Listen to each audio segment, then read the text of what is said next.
반갑습니다. 케빈입니다. 어제 WWDC 2020이 진행이 됐었죠.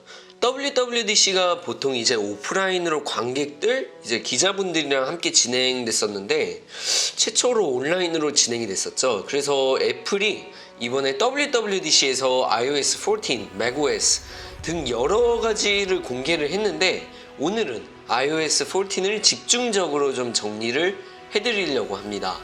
먼저 제 아이폰 XS에 iOS 14을 깔아봤습니다. 현재는 베타 1 버전을 다운받으실 수 있는데 이 설치 방법은 제가 여기 밑에 댓글에다가 남겨둘 테니 한번 궁금하신 분들은 참고를 해주시고요. 그리고 참고로 이게 아직 베타 버전이기 때문에 뭐 오류나 버그 같은 게 좀 있을 테니 꼭 뭐 나는 이런 오류 버그를 감수하더라도 iOS 14을 설치하고 싶다 라고 하시는 분들만 설치를 해주시고요. 저는 현재 제 아이폰 XS를 이제 서브폰으로 들고 다니기 때문에 딱히 뭐 데이터 날아가는 것도 신경을 쓰지 않고 있어서 그냥 노빠꾸로 설치를 했습니다. 물론 우리 구독자분들이 하실 때는 꼭 데이터 백업을 하시고서 설치를 해주시고요. 설치 시간이 굉장히 저는 오래 걸렸었는데 라면 끓이고 다 먹고 설거지까지 했는데도 설치가 안 됐더라고요. 한 30-40분 정도 걸렸던 것 같습니다. 아무튼 현재는 이제 베타 버전이기에 iOS 13과 거의 비슷해 보이지만 배경화면이 좀 더 추가가 되었고요. 그리고 iOS 14에서 굉장히 좋은 게 추가가 되었죠. 안드로이드에서만 이제 됐었던 그런 기능들. 근데 이제 첫 번째는 바로 위젯입니다. 이제 드디어 홈 화면에 아이패드 OS처럼 뭐 위젯을 추가할 수 있습니다. 현재는 베타여서 그렇지만 뭐 아마 애플 스토어 앱 외에도 다른 뭐 구글이라든지 네이버 앱이라든지 그런 앱들에서도 나중에 앱 위젯이 이제 추가가 될 것 같다는 생각이 개인적으로 들고요. 이게 굉장히 아쉬웠는데 이번에 추가돼서 굉장히 좋습니다. 두 번째, 새로 추가된 기능은 바로 앱 라이브러리입니다. 이게 애플이 자동으로 기존 앱들을 다 정렬해서 뭐 소셜미디어 관련 앱들은 뭐 소셜미디어 탭으로 가 있고 이렇게 막 다 정리가 되어 있어서 앱 보기가 굉장히 편하게끔 되어 있는 그런 앱 라이브러리 기능을 추가했습니다. 세 번째는 어플인데 바로 번역기입니다. 애플에서 이번에 스톡 앱으로 번역기를 넣어줬는데 이게 아직은 뭐 아랍어, 중국어, 영어, 독일어, 프랑스어, 이탈리아어, 일본어, 한국어, 포르투갈어, 러시아어 그리고 스페인어밖에 지원을 안 하는데요.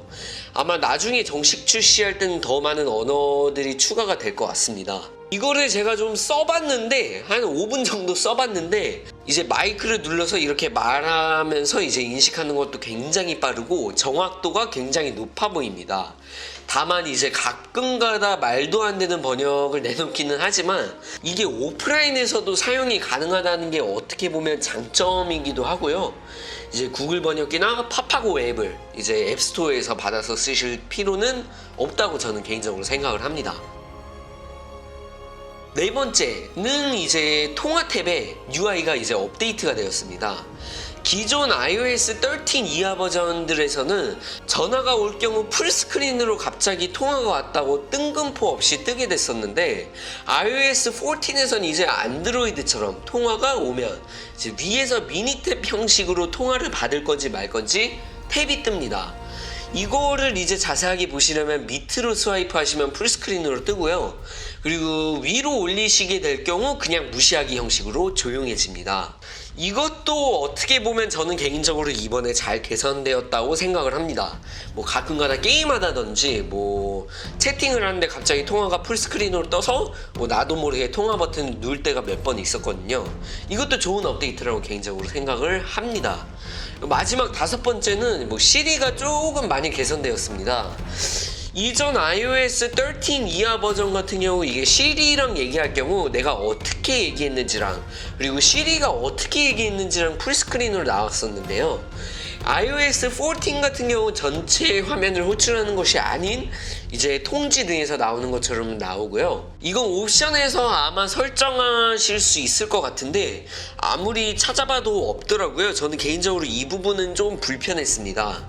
왜냐면은 이게 풀스크린으로 떴을 때는 이제 제가 어떻게 얘기를 했는지 보고 시리가 어떻게 얘기를 했는지 봐가지고 뭐 제가 잘못 얘기했다든지 그런 거를 볼 수가 있었는데 이런 거를 볼 수가 없더라고요.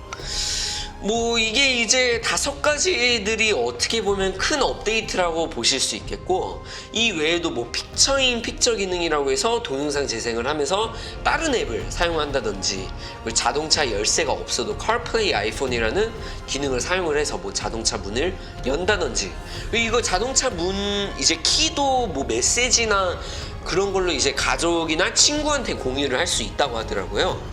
그리고 뭐 쇼핑 등에서 지원하는 응용 프로그램을 일부러 이제 설치를 하지 않아도 뭐 코드 및 NFC 스캔 하나만으로 결제하는 앱 클립을 탑재한다든지 뭐 다양합니다.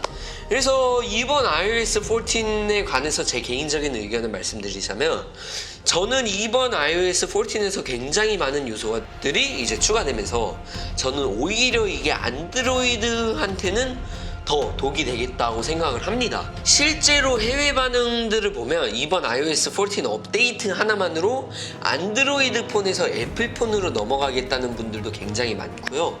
그리고 이번에 iOS 뿐만이 아니라 아이패드 OS, 뭐 워치 OS 7, 뭐 맥OS도 그렇고 많이 개선되었다고 봅니다. 특히 저는 이번에 에어팟 프로에 어떤 개선점이 추가됐다고 해서 보니까 공간 오디오를 탑재해서 영화관 같은 리얼 서라운드 효과를 이제 실현했다고 하더라고요. 머리 방향이나 이제 장치의 방향을 자동으로 판별을 해서 소리 들려오는 방향을 자동으로 조정을 한다고 합니다.